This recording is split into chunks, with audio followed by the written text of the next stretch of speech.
আসসালামু আলাইকুম।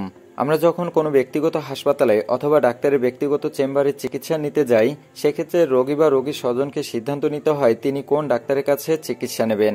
সেক্ষেত্রে কোন রোগের জন্য কোন ডাক্তার এটা জানা জরুরি।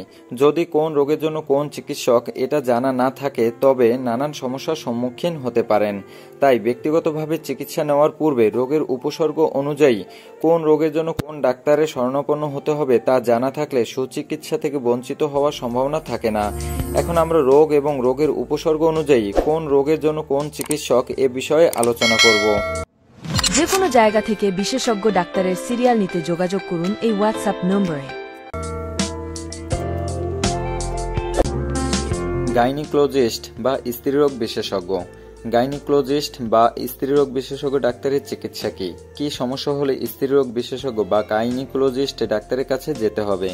মেয়েদের সকল প্রকার মেয়েলি রোগের জন্য এই ডাক্তারের কাছে যেতে হয়, যেমন অনিয়মিত ঋতুস্রাব, জরায়ু সমস্যা ও জরায়ু টিউমার, স্তন সমস্যা ও টিউমার, বন্ধ্যাত্ব ও বাচ্চা ধারণে অক্ষম, গর্ভবতী অবস্থায় সেবা ও ডেলিভারি, মেয়েদের সকল ধরনের গোপন ও জটিল রোগের জন্য এ ডাক্তার দেখাতে হবে।